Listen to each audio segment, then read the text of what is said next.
Okay, we're out calling a new set here. Never been here before. We got two that answered. I'm just checking on the second one. You can see he's kind of that little black spot back at the tree line. There's a river bottom there. And this guy's come out, and it looks like he's maybe going to participate. I think we are playing. I did some howls and got some answers right away. I think we're playing some type of rabbit right now. You can see this guy's coming. He's not in any real hurry, but he's coming pretty good. The wind's pretty much right in our face. The collar's just off to the left of me a little bit, probably 40, 50 yards. My buddy's over there too. He forgot his tripod in the truck, so this one's kind of up to me. But he's got range finding binoculars and he can give me ranges on this guy. And I think right about here he said he's like 170. And I'm figuring, well, that's probably close enough. But we'll see what he does here.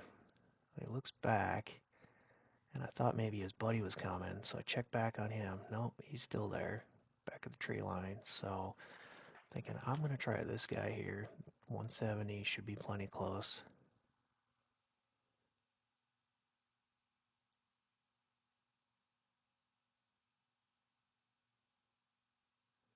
What the heck just happened? Pretty sure I just sailed it over him somehow. And we're barking at him and howling, trying to get him to stop. And like always, I'm just a little too slow here. So more barking and howling, hoping he'll stop again. And at this point, it's kind of kind of a hope and a prayer. But I've been lucky before, so I'll try him. And that didn't work either. So there he goes. And I do not know what in the heck happened. We'll go back to kind of a zoomed in slow motion here. You can see my hold is, I don't know how you do it any better. And I must have just sailed it. So this is our third set, or we're just walking out to our third set, and we spot this guy out in the field, and we just start doing some lip squeaks. And here he comes. It's like, man, this thing is small. That can't be a coyote. That's got to be a fox. But we're just gonna squeak at him a little bit here, and I'm on my tripod. And holy moly, did you see the stuff fly off of him? That's a 75 grain ELD, the 22 Creedmoor, and you can see it did a pretty good number on him. We'll go to the slow motion here just so you can kind of see the parts fly. Check out how high some of this stuff goes. Turns out, like we thought, it was a fox, and not a very big one either. Okay, we're off to I think our fourth set here. We're playing some rabbit distress. We have this one that looks like he's coming, but he's not coming directly to the call.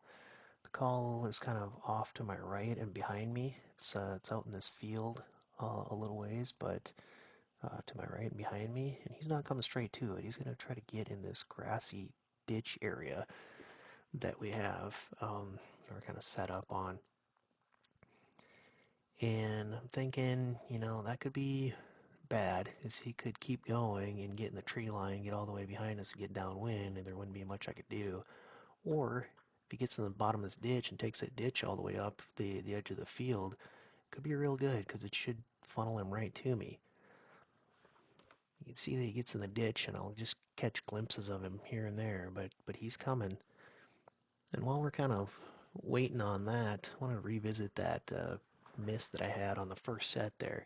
So I have my scope set to maximum point blank range on a 4-inch target at 294 yards, meaning anything inside of that range, I should never be any more than 2 inches high or 2 inches low from my point of aim. Well, that's great. It's been working out. Um, but, looking at a ballistic chart, from 130 to like 180 yards is where I'm 2 inches high. and which is right in that range where that coyote was. So you couple that with the imprecise aiming of this little dot on a 3x scope basically, and you have a potential to sail one over the top of a coyote that's kind of in that range. So I think I'm going to just move that back to like a 2-inch, or sorry, a 200-yard zero and see how that goes.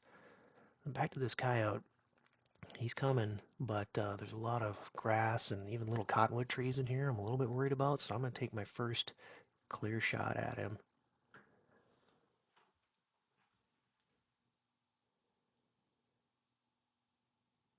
I got a gap right here. This should work.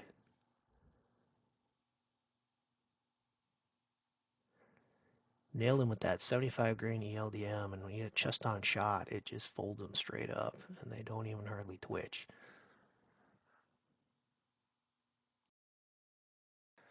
All right, we're off to our sixth set of the night. The fifth one, we just had some howls that were answered a ways off, but nothing came.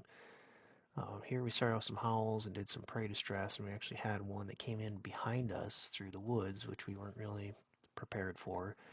And we heard it behind us and turned around. He must have been only 40, 50 yards, but just couldn't get a good shot through all the trees. So just kept on calling, moved to like a coyote distress, and here this guy comes. Yeah, I think he's got a buddy that's to the left and further back in those hills.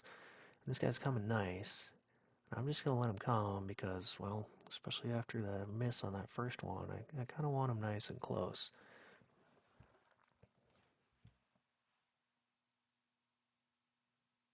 He's coming in pretty good, and I'm thinking, well, I'm just gonna let him stop naturally, and then I'll take him.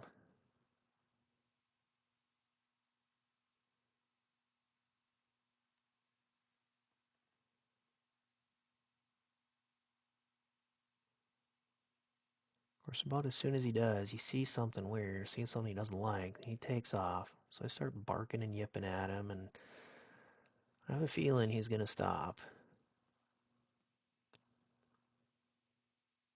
Yeah, that was a mistake. 140 yards and dusted him with the 22 Creedmoor. I'm looking around here to see whatever happened to his buddy, who I never did see myself. I had the tree and brush and stuff in my way. But my hunting partner, which is he's further off to the right, he was able to see him. And you'll actually see him leaving here in a hurry, I think pretty quick.